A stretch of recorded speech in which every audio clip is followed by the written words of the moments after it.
Alrighty, folks. So I watched the new Superman, and I have many, many thoughts. My wife and I always have an interesting time watching movies together because when I go, I'm very analytical about what I think of the movie. My wife sort of gets an overall gestalt, and it's mostly like, that was fun. And so my wife's review was, that was fun. And I think most people who come away from the movie will probably do the that was fun thing. And that seems to be what the people are saying. People are generally liking the movie. They think it's fun. They think it's kind of a kick. David Corenswet is charming. He has good physical presence. I didn't mind him as Superman at all. And then there is the analysis. So my overall review of Superman. Superman is super meh. It's meh. Okay, so all the people who are getting super exercised over the politics, and we'll get to the politics a little bit. It's not even, dude, even without the politics of it, it's a fun movie. That's it. So if you're going to watch this as a fun movie that is supposed to be like a faithful comic book movie with like weird characters that it's not supposed to be like hyper realistic or gritty, you're gonna like it. You're gonna enjoy it. The politics on top of that are incredibly fucking blunt and not even remotely subtle is extra fun. It makes it even better. Just like the original comic books were. Superman fighting fucking Nazis directly. Superman telling children not to be racist. Superman openly saying he's an immigrant. Superman openly being held back by the federal government due to his immigrant status. All of those things are literally in the comic books. They have played a role in Superman. So like even that in and of itself, and the bluntness of that, and the bluntness of comments is the bluntness of the ideology. This review was sponsored by Luthor Corps. I would have been shocked if you liked the film. Wait, so now Superman's against genocide? Who signed off on this radical idea? Ben unironically thinks Lex Luthor is justified. Coming to see a film review by Ben Shapiro is like going to a 7-Eleven for a fine dining experience. I have a feeling you've never actually picked up a Superman comic.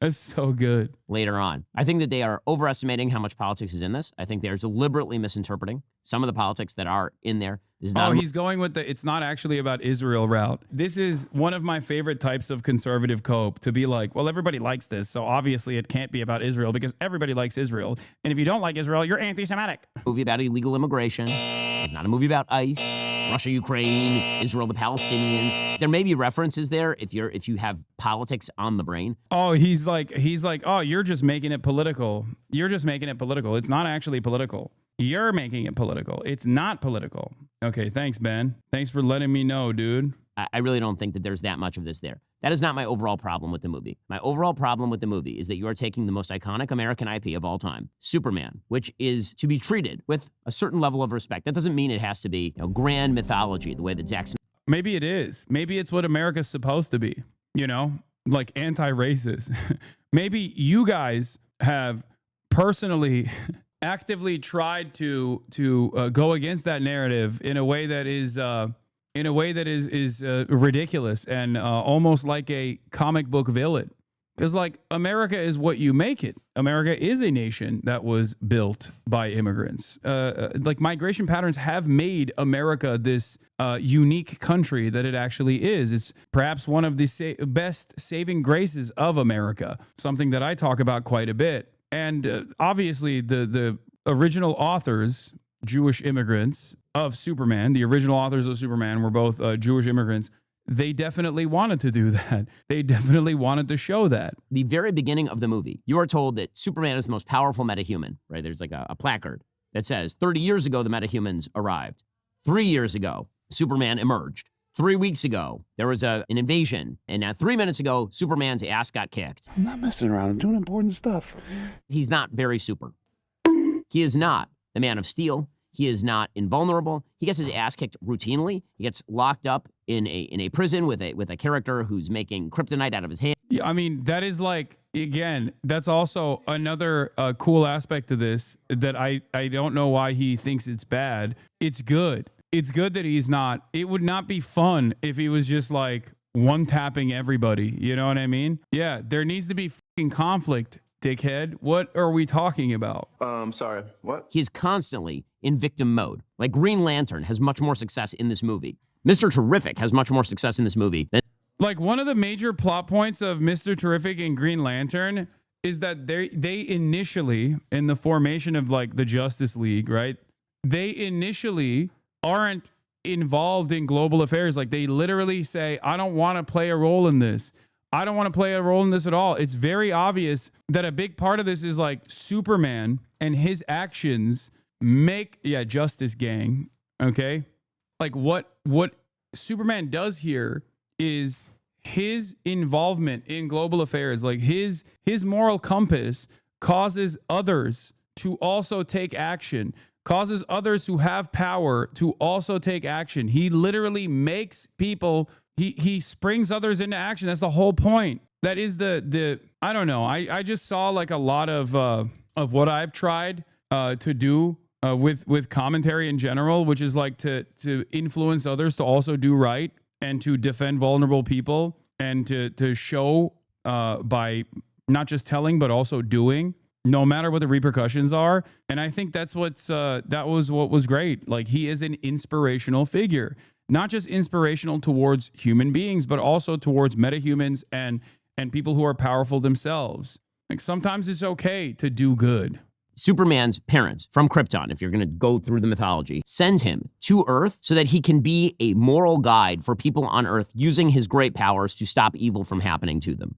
In this movie, his parents from Krypton send him there. This is the big revelation of the movie. His parents send him there to dominate the life on Earth as an alien invasion, essentially, and to create a harem of Earth women to have his many babies. Well, sign me up. So immediately you're taking the expectation of what you know about his Krypton parents and flipping it on its head. His parents, Ma and Pa Kent, in the original, they are noble and they are wise. They're kind of salt of the earth. Here, they're basically kind of, I don't know, like down home types who don't seem to, they live in a... Oh my God, dude, that is like literally supposed to be, that's supposed to be a statement about like regular ass, dude. Ben Shapiro hates the real Americans, okay? Real rural Americans that make up the base of MAGA, because his parents are the base of MAGA. His parents are supposed to literally look the part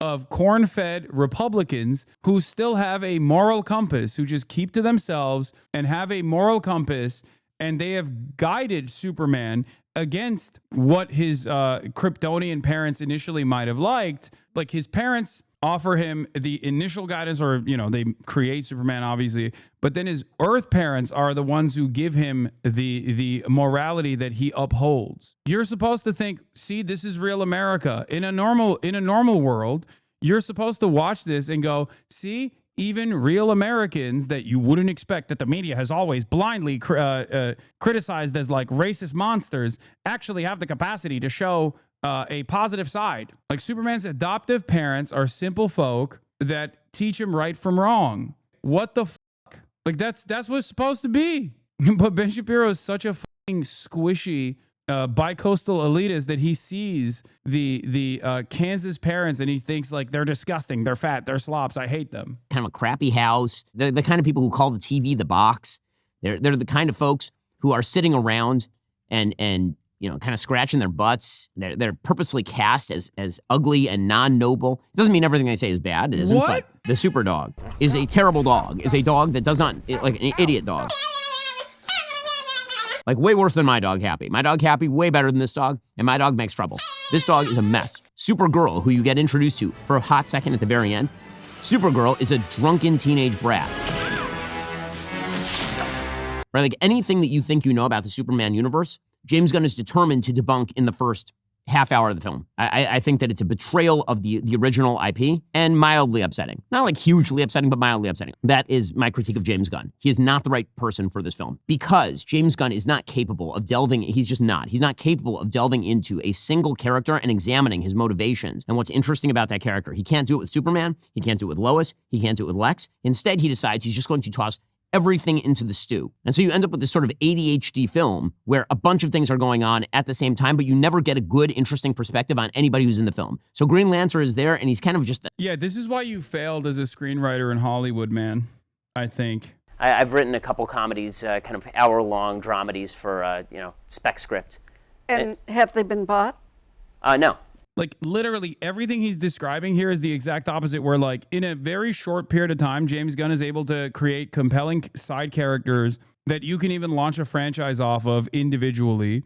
I would go so far as to say that my analysis is the exact opposite of Ben Shapiro, where like it's clear that the side characters are unique and compelling, even if they're like kind of cheesy in a comic book kind of way. That is the exact opposite of what Ben is saying. That like it's obvious that James Gunn actually did care a lot about the side characters and wanted to focus on it. Mildly upsetting. I only cared about it a little bit. Merely 45 minutes. He's correct about the dog only, but it's just another problem for Superman to have to manage his cousin's poorly trained dog. I liked the dog being unruly. It reminded me of Kaya's behavior. This editing is unbelievably cringe. Biblical fall off. Honestly, I mean, Ben Shapiro's fall off has come way before this. Let's be real. And he's there as comic relief. And then you have Mr. Terrific, who's the actual hero of the film, who you learn nothing about other than he's just kind of a noble do-gooder fellow. And you have all these superheroes who are wandering around. You never get any information about them that make I need to see what he thinks about Hawk Girl. Oh my them God. interesting or sympathetic or even particularly cool. But you don't know the motivations of any of the villains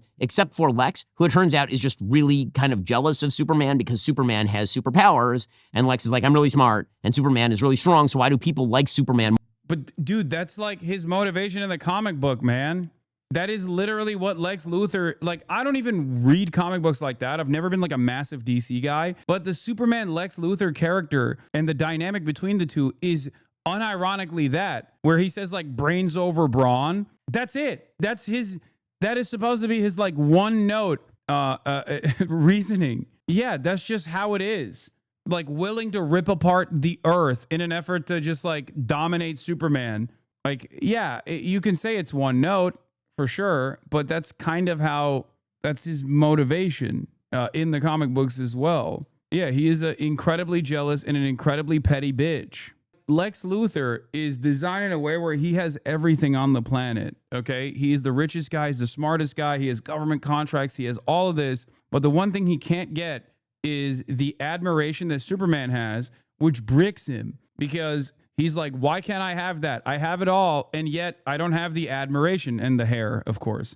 So it's like, it is in a way, it goes back to what I was saying about how the real world, unironically, is more like kitschy and stupid than a fucking goofy-ass comic book villain, because that's just Elon Musk. That is literally just Elon Musk. Under normal circumstances, if we lived in a universe where Elon Musk didn't exist, I'd be like, this is so stupid. Like, you mean to tell me there's a billionaire, the wealthiest person on the planet, that is like seen as like this brilliant person, but is like the deeply, deeply insecure? But that's Elon Musk. That's literally who he is. That is a primary motivator. That is unironically a primary motivation for motherfucking Elon Musk. Okay, I don't know what else to say. There's a scene where Clark and Lois, they've had a fight and now they're back together and they're having a talk. And it's supposed to be this very intimate talk where they're speaking with each other. And literally outside the window, Green Lantern and Mr. Terrific and Hawk Girl are fighting a gigantic sort of eye monster that looks like it's from Suicide Squad. Stop it right there, Joker. You'll never get me, brother.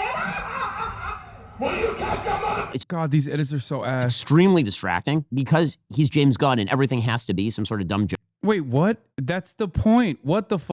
And he also didn't use the original scene, and he just used a separate scene instead, which I don't know why. But yeah, what the fuck? What? That's the whole point. It's supposed to be like Superman, regardless of this like analog for God almost, like a moral figure, like a deity, is still capable of feeling hurt, is still capable of being wronged, is still capable of being almost petty at a time when like there is a necessity for him to save the city. He's too invested in having a conversation with his girlfriend after he got over, and he's like looking for his dog. He's sad. He like, in spite of his superhuman status, he still has the capacity to feel feelings like a human being. As far as the plot itself makes very little sense. Dude, this literally, okay, I can't believe I'm saying this. Ben Shapiro, inadvertently, without recognition, has created a movie review that Lex Luthor would have made about the movie. I suspect if Lex Luthor in that world was reviewing the Superman movie, he unironically would review it like this. Like, this is almost like a meta review. It's like, Ben, if he just shaved his head and was like LARPing as Lex Luthor, this would be a much better product. Lex Luthor has decided that he is going to make a deal with a foreign politician who I love Nicholas Hoult, by the way. He's so good. the left wants to believe is both Vladimir Putin and Benjamin Netanyahu, but actually is just kind of nothing, is going to invade another country. It's David Ben-Gurion, by the way, which I'm surprised Israel's greatest defender doesn't even recognize. He's based. I mean, it is a placeholder for both Benjamin Netanyahu and also Vladimir Putin. That's for sure. There's like a little bit of Russian USSR almost style, like Russian associations, but there's also directly Israel. It is literally Israel, and he looks like Ben-Gurion too. Also, even the flag, dude. When I saw the flag of Boravia, I couldn't believe it. Like, I was like, dude, they're not subtle about this at all, brother. Bro, come on. I mean, they put like a kind of like a Star of David on that flag. It's not the Star of David, but like it was crazy to see. Wait, Asana just got off the stream. Did you like the movie? I love the movie. It's not like it has different colors than this, but that's just, I think that's like the Boravian hammer. That's the way he shows the flag, but it does have this star. Dude, I'm sorry. That's crazy, right? Like when I saw that, I was like, what the what is this? Literally a Palestine flag in the last shot? Wait, is that? The villain is Israel. James Gunn's Superman set the ruffle feathers as early viewers realize it's entirely pro-Palestine. That's the Jaunpur flag, but it's the same colors. Yeah, I don't think they would. I don't think any big budget. Let's not get ahead of ourselves. There is 0% chance that there would be a real ass Palestinian flag that made it past any of the censors. Okay. Yeah, this is the real flag with the Star of David with extra points on it. In any case, it turns out that what he really wants is to annex half of this separate country. He's going to split it with this other dictator. One major plot hole. Lex Luthor is obviously the smartest person in the film. So smart, he can create his own universes. This is a major plot point. And he is concerned about a relatively small piece of land occupied by third worlders. This is his big plan. And later it turns out that he said, oh, no, I started that war just so that I could get people to turn against Superman. Okay, well, he does that halfway through the film. And then he jails him, and then he leaves him alive and explains this secondary plan that apparently was his primary plan, sort of. But he doesn't kill Superman at the time for a reason that remains undisclosed. We hear that he killed 27 children, and you're always going to make mistakes, but that's how it is. The entire plot is a complete mess. If you try to chart it, there's no way to do it because James Gunn doesn't care about plot. James Gunn doesn't care about characters. James Gunn cares about joke. Being woke. James Gunn cares about being woke. That's what he cares about. Wokeness. Look at his hair. It's awakened. It's very difficult to make Clark a hero in a situation in which the plot is a complete mess. And again, that's not a rip on Nicholas Hoult, who I love in everything. I think he's great. Or David Corn. What do you mean? How is it a... Dude, what the f***? It's like automatically implied. You're watching a Superman movie. Of course he's the f***ing hero. If anything, it makes it harder for... I would say that if you want to criticize something about James Gunn, the thing you should criticize, and it's too limited of a time frame to like really build out this world. The only criticism I have is like how quickly people turn on Superman. That was too like, but I give a lot of liberties because it's like supposed to be a comic book adaptation. So like I can suspend my disbelief on that. But if anything, that was the major criticism, which is that the turn happens in a way where it's like way too f***ing, all of the people turn on Superman almost instantly.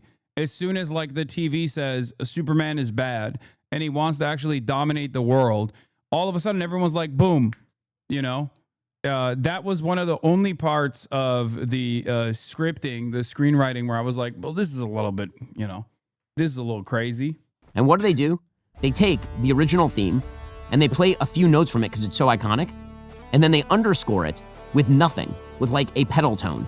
It sucks. The music is awful. The score is terrible. Just play the original score. The original score is good. The original score is magic. You feel the magic when Superman flies in the original score. Bro, this literally is the beginning. When he's flying through the Arctic, this is exactly the same visual, but basically bass boosted with modern tech. They literally did that. It is such a faithful adaptation. I cannot believe it. The initial flight that he takes on from the Arctic Circle is so perfect. It's so strange to me that he has an issue with this. When if he was to like look at this in all sincerity, he would be glazing the out of this movie. And the reason why he's not glazing it is because of, the thing that he undermined, which was the Israel analog. That's what it is. He didn't like that, but he can't say that he doesn't like that. So he can act like there's other reasons why he didn't like it. Okay, that's what's going on here. Okay, then we get to the actual politics. So I know this is what people are waiting for. They're waiting for my political rip on this film. So we've been told this is a movie about illegal immigration. Not really. Honestly, like you have to look to find that. There's one line where Clark is saying, aren't you going to read me my rights? James Gunn's politics is so ham-handed, like truly ham-handed, that it doesn't even read as political, it just reads as stupid. So there's a moment where Clark, he's being arrested, and he says, aren't you going to read me my rights? And one of the members of the government says, well, you're now considered an enemy alien, right? You don't have any rights because you're not an American. All right. Like, if that's supposed to be some sort of like anti-ICE sentiment, it's really weak. Oh my God. From the brilliant eyes and the brilliant mind that brought you Lady Ballers. Ben Shapiro has a lot of opinions, chat. He has a lot of opinions on this. He's like, it's supposed to be ICE. Is that what it is? Yeah, dude, it is. It is supposed to be that because Superman is a fucking illegal immigrant, dude. He's an illegal alien. That is the whole point. Legally incredibly stupid, considering that he came to Earth as a baby and then was adopted by an American family, which would make him... Ben, dude, what the Yeah. No, he's a dreamer. There is literally a specific term. When Superman was invented, there wasn't a specific term for exactly what Superman is. Now we have one.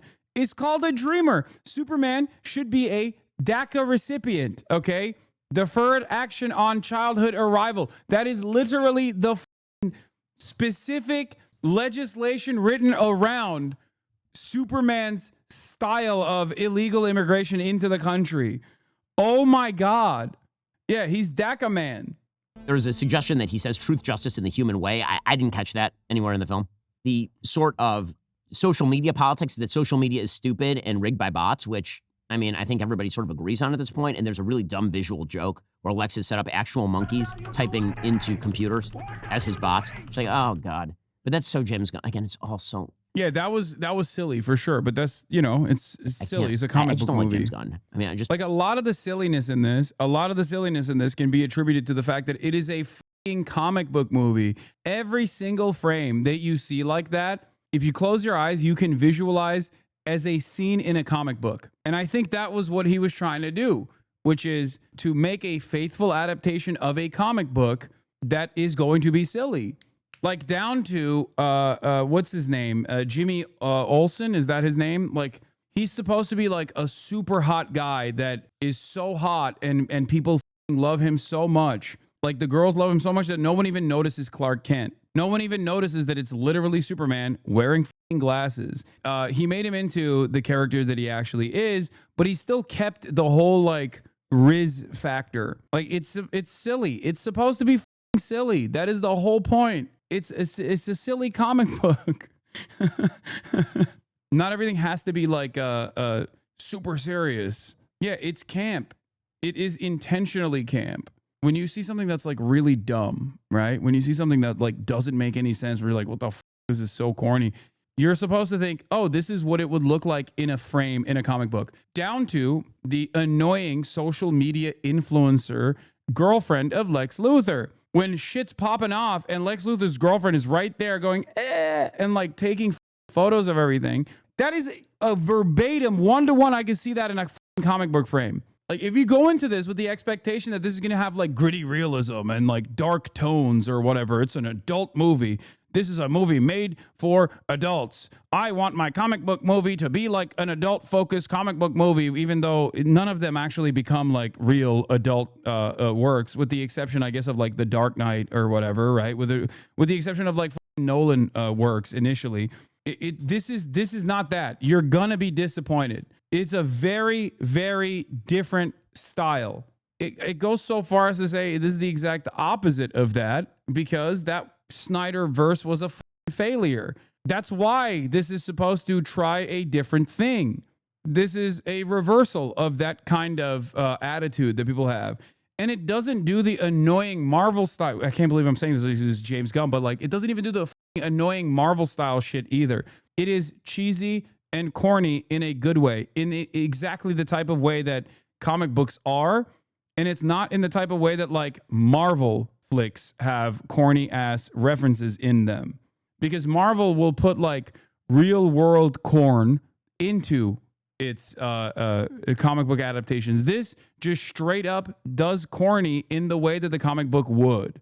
The other politics of the situation are supposedly this foreign policy thing. So the left is suggesting that the foreign policy conflict in which Superman engages is a stand-in for Israel and the Palestinians, or alternatively for Russia and Ukraine. So let me give you the geopolitical setup. The geopolitical setup here is that there is a country called Boravia, and this country called Boravia is run by essentially a corrupt dictator who's working with Lex Luthor, and it invades another sovereign. Yeah, say it's a U.S. ally, because that kind of destroys the whole this is Russia-Ukraine analog, don't you think? Unless James Gunn is unless James Gunn was saying Ukraine actually invaded Russia, and he's one of those Russian flag, Palestine flag guys on Twitter, because it really doesn't make sense as a Russian-Ukrainian conflict analog here at all, because it's, you know, it's America's valuable ally that gets billions with a B dollars worth of weapons.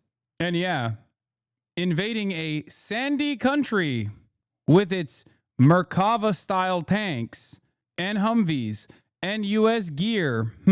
Okay, and so Superman stops that at the very beginning. Okay, and doesn't show him stopping it. He talks to Lois Lane about it. Fine. Okay, the idea is geopolitically that Boravia has been a longtime ally of the United States. Jahanpur is a country where we don't know who it's allied with, and it may or may not. Dude, he's trying hard. Bro, I swear, this is literally super woke review from the perspective of Lex Luthor. He's like, Boravia has a right to defend itself. Boravia has a right to defend itself against Jahanpur. Everyone knows Boravia was destined in the Bible 3,000 years ago. Lex Shapiro. This is deeply anti-Semitic. Why do they not show that Jahanpur is using human shields? Jahanpur is being backed by scary enemies of America. Yeah, Ben Shapiro is about to be like, Boravians like to build. Jahanpurians like to live in dirt and blow things up. Not be run by jihadis, but we don't know. Like, we don't know who it's run by. Oh, it's run by jihadis. Doesn't matter. The only reason that Clark stops it, that Superman stops it, is he says because People were going to die. Yeah, it's that simple. That's it. It's not supposed to be any different than that. And in many instances in the real world, that is a perfectly understandable moral compass that unfortunately not every single person abides by. the people of Jahanpur are brown. Look at my African American over here. The people of Boravia are white. Okay, so this is why the left is reading this as Israel, the Palestinians. The reason it doesn't work that way is because we are not made aware that the people of Jahanpur are either wildly terrorism support. Oh my God. There's more nuance to the Jahanpur conflict. Oh my God. Oh, I was joking when I said this. Oh my God, he literally says he does Hasbro for Superman for a fictional Israel analog. That's crazy. That is crazy, bro. Bro, that is amazing. Yeah, tweet like you're in Metropolis ass response. This is how you know it's a direct analog to Israel-Palestine. Oh, 100%. Yeah, Zoran Mamdani wants to be the mayor of Metropolis, yet he refuses to say Boravia has a right to exist. Straight up. Eric Adams. Metropolis is the Boravian capital of America. Yeah, they're not talking about whether Jahanpur committed acts of atrocious violence. That they have participated in multiple terrorist attacks on the people of Boravia. They are led by a corrupt dictatorship that murders gay people, right? None of that's in the movie. So it doesn't match up that way. And the idea that Boravia is Israel in this iteration, like a longtime U.S. ally that's randomly invading countries for territorial gain. Yeah, that would never happen, except for the one country that Ben Shapiro seemingly always defends unconditionally, which is precisely the reason why he's actually real butt mad about this direct analog, which you know is a real analog Oh my God. This is the best possible proof that this is Israel. Okay. God damn. Tweet like you're in Metropolis. My apartment complex just split in half, but we just sent another $200 billion to Boravia. Not match up to any of the facts on the ground that we know of at all. That is not real. So maybe in left-wing brain, that's how it reads. I could see if you're a left-winger and you don't know anything about the situation, or you think... Yeah, totally. Ben is the only one who knows about the situation. I love that these guys will also try to reduce like actual critical thinking about Israel and Palestine as an ongoing, 80 plus year conflict that is filled to the brim with ethnic cleansing on one side, obviously, and an apartheid state and a genocide that's ongoing. And they try to say, no, it's actually the left that's like reductive about it. Meanwhile, the Israeli officials are like, this is a war between the children of light versus the children of dark. These are darkness. We have to kill them all. They are human animals. Like, who's reductive here, man? It's not... The people that say this is complicated, actually, are just people that obviously have to exist in the real world where they recognize that most people don't with Israel, and they still try to like find something that's like redeemable about Israel's behavior when it's it's obviously irredeemable. You could also read this as Russia-Ukraine because it's one sovereign country that's invading another sovereign country, and because the leader of Boravia has a Russian accent. So I guess that if you have like poison left brain. The Russians are nuking us. Go. Yeah, this is cope. This is so cope. Yeah, is America funding Russia's invasion of Ukraine? Is that what's going on? Is America funding to the tune of billions of dollars Russia's invasion of Ukraine? Yeah, Ukraine, famous for its desert-style portrayal and its brown people holding AKs. Look, man, Hollywood is not exactly shy about presenting all countries in that region in this similar way. And in this circumstance, that blunt stereotyping is obviously pointing to one thing, and that is that this is Israel and Palestine. Come on! The missiles are coming! They've lost their mind! Get to the gym! But you certainly don't have to read it that way. And I'm not going to read it that way because it's stupid and it doesn't make any sense politically. It makes no sense. Okay, so this brings me to my final point about this. I like that he presented it as an alternative in an effort to basically move away the conversation from like the actual analog of Israel-Palestine. But then his alternative is so stupid that he basically said, it's stupid. It doesn't make sense. Oh, okay, so it is Israel-Palestine then. He wants to deny the allegory entirely, but he knows it's a 1-1 and he just can't help but defend Israel. I know, that's why it was so funny where he's like, it's obviously not Israel-Palestine, because if it was, then they would show that Jarampur is doing heinous acts of terrorism. Praying for Boravia, Justin Bieber posting a photo of Gaza and then making it and saying praying for Israel. That's great. That's a deep cut. People forgot all about that. Remember when Justin Bieber did that shit? That was crazy. He's doing Boravia. The only Superman movie that I have ever seen that uses truth, justice, and the American way is the original 1978 Superman. I'm here to fight for truth and justice in the American way. This is not just a throwaway line. It is deeply important to the character of Superman. Why? Well, because take Superman just as a character. Superman is unbelievably powerful, unstoppable. He's faster than anyone. He has X-ray and laser vision. He's stronger than anyone, right? He's basically a god on earth, and the biggest god on earth. He's Zeus, right? He can do whatever he wants. And so, why is he the good guy? Why isn't Lex Luthor right? Because, let's be real, if there were a person on earth who actually had those powers, Americans would rightly be very much afraid of that. Correctly. As Federalist 51 suggests, you need ambition to counteract ambition. If any one person had ultimate power, what you're really talking about is a philosopher king. And that's pretty scary because that person could be a dictator, simply doing whatever they want to the world. The only reason why Superman would be a hero as opposed to a villain is because he grew up in America, because he has the American way, right? He's emblematic of what America is. May blunder, may make mistakes, but overall stands for freedom and liberty and private property and free speech and all of those things. All that stuff. Right? All the good American stuff. There's a great comic book called Superman Red Son. Wait, no way. Does Ben like Superman Red Son? Because I love Superman Red Son. I recently watched the animation of this as well, which was all right. It wasn't like super. It was great. What the Wait, hold on. What's It's an he gonna say? alternative universe in which Superman's capsule from Krypton lands in Soviet Russia. And he grows up as the emblem of Soviet Russia. And he's evil because he grew up in Soviet... What? No, that's not... Wait, what? That is not the takeaway at all. What the did... Brother, that is not... No, Miller literally, at most, you can say, was depicting a perfect universe. Like, his ideology there is unironically, you know, there's a lot that's wrong with America and there's a lot that's wrong with the USSR. And we need to, like, in order to strike a perfect balance, we have to get some of the good sides of both. Like, that, it's literally, it is not, he is not fucking evil at all. What the dude, conservatism breaks your brain. This motherfucker went to Harvard, dude. He went to UCLA undergrad and then Harvard. How are you? Did you not read? When you read stuff, do you just like see the hammer and sickle go, obviously this is evil, like Nazi Germany? Like, what? That's crazy. He just went, Superman is obviously evil because he's not American and socialist. That's so stupid. I mean, Millar is not, you know, he's not like a socialist by any means.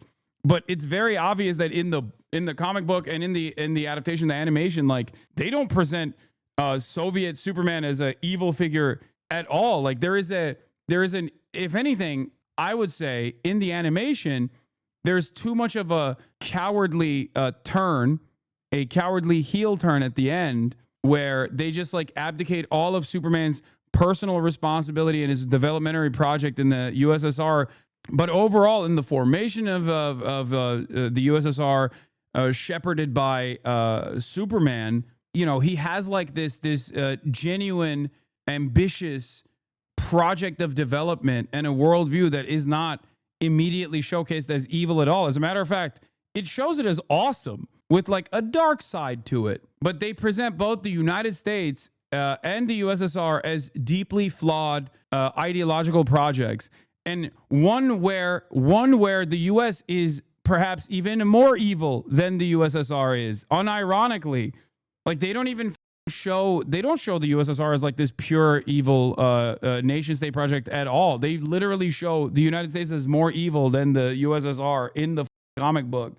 I mean, for what it's worth, in the actual book, yes, that's why I said, like, there are obviously ideological limitations to Millar's depiction. I mean, for what it's worth, the actual book, the portrayal of the USSR and the communist Superman are a typical liberal take of naive good intentions that end up super evil with the same lib ending as the movie.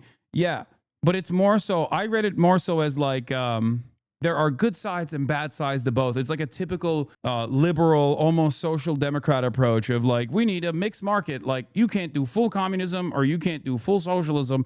Both end up as failures, like that type of attitude. Ben Shapiro's take on it, on the other hand, is obviously it's purely evil. They make Superman purely evil because he was born in Russia. Of the West, long have you been deceived by the lies of America. This beautiful wall. Dude, he literally liberates Korea and unites it. Get the out of here. At no point do they actually show this as a bad thing. They literally show this as a good thing. To prevent you from knowing the truth, that you live your lives enslaved to the capitalist elite. Like, I would go so far as to say, even under like Stalin, even under Comrade Stalin, Superman is like depicted as a hero of the people. Like, my life to the state, my life in service to the people. Like, I would go so far as to say, like I guess if you have a negative association with that kind of language, like, you automatically assume they're showcasing it as evil. But I thought it was like relatively faithful to like the attitude that you would have in the USSR if such a beacon were to exist. He literally builds a mega dam. They use his superpowers to do development projects that actually power the entire fucking state under the guidance of Stalin.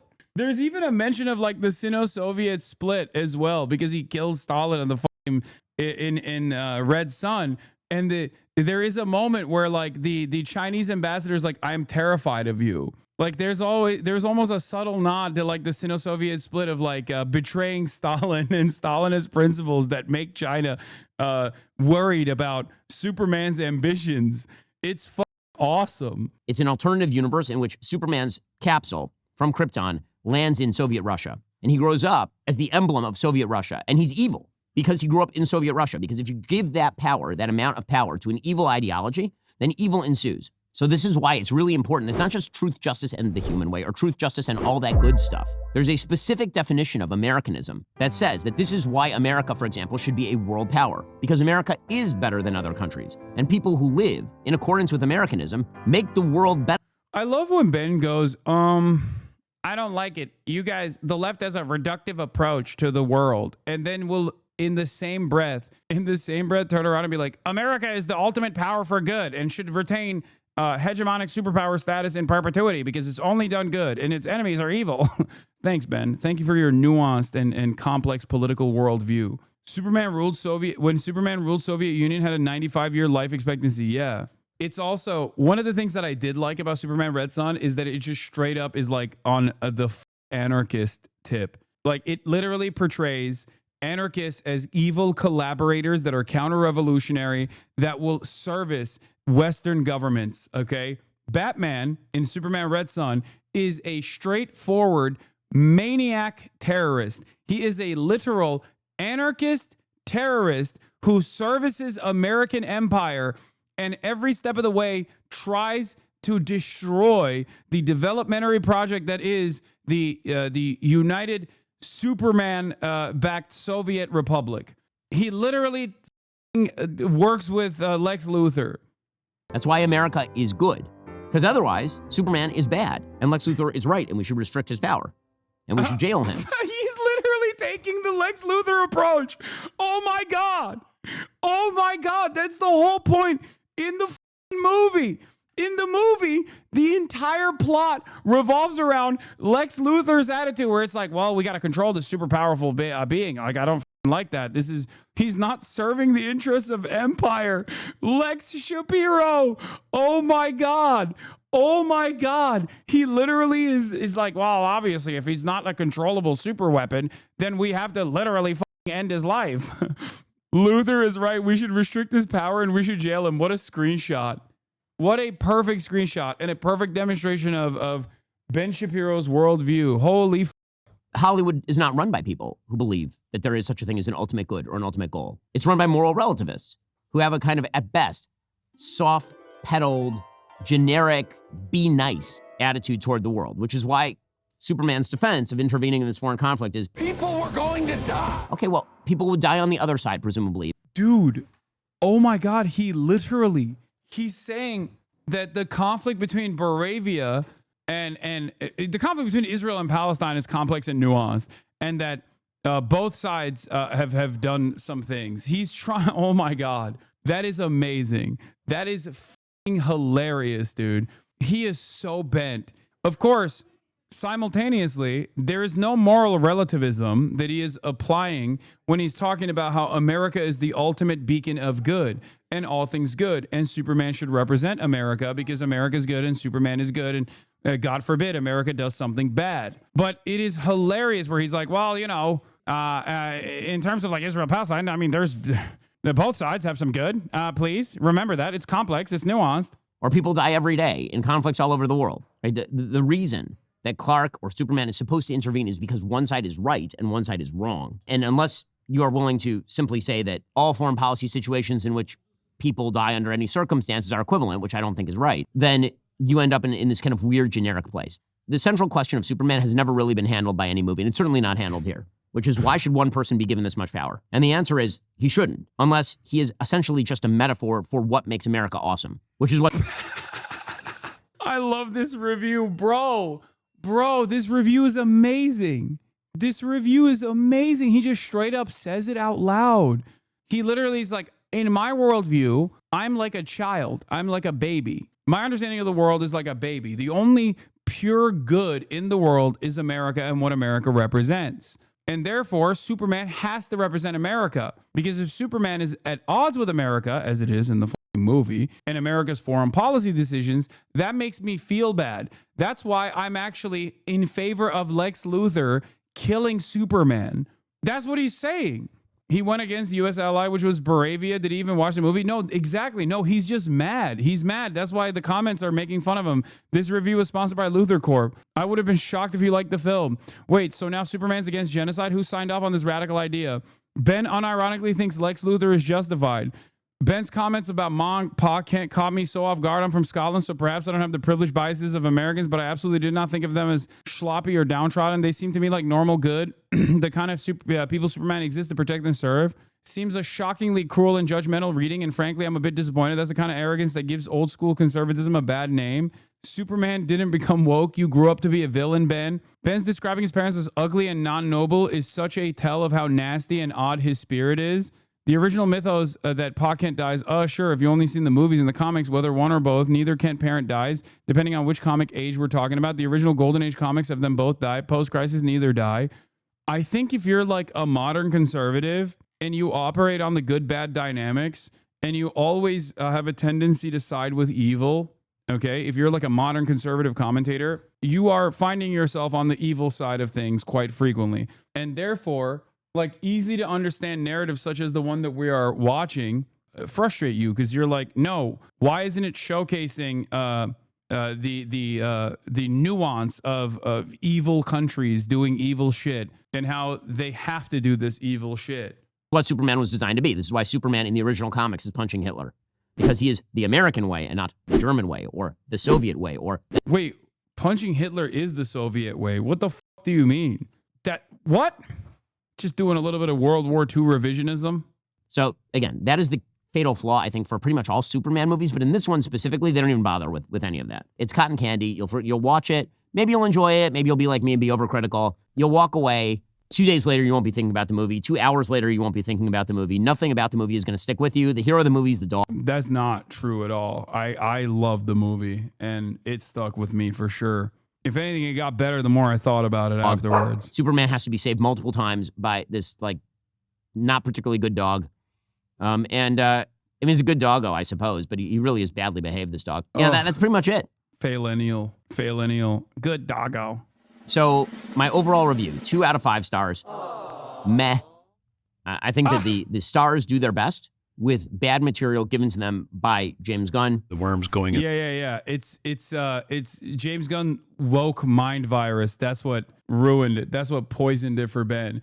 These are the guys who used to always say, why do you have to make everything political? And, the left doesn't appreciate something if it has like bad politics in it. Politics that they don't agree with. And to a certain degree, there is an element of truth about a bunch of like joy killers in the peak of woke. But that's precisely what Ben is doing here. The only thing he didn't like about it, very clearly, is that it is, as a matter of fact, Israel versus Palestine, and Superman and the heroes that he inspires end up beating the fuck out of Israel, like directly, hands-on, okay?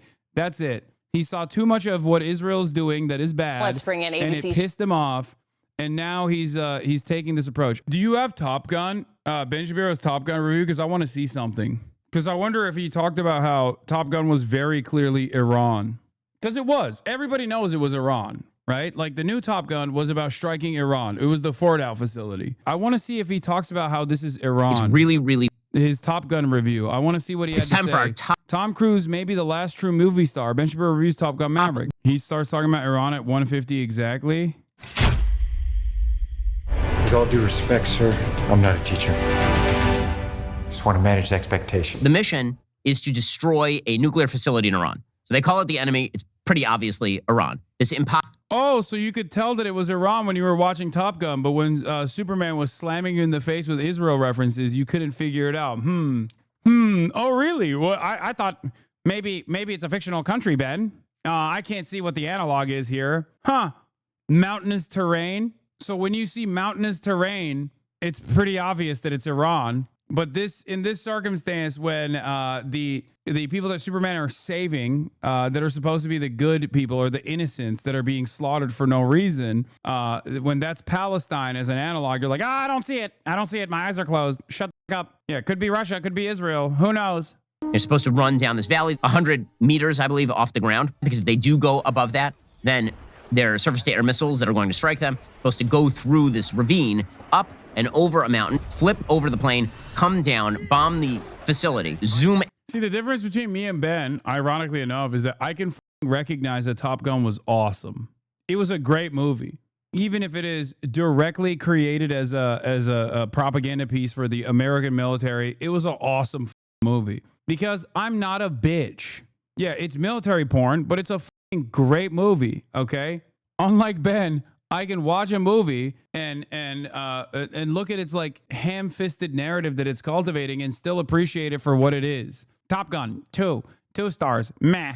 Iran has a right to defend itself, and it's not showcased throughout the movie.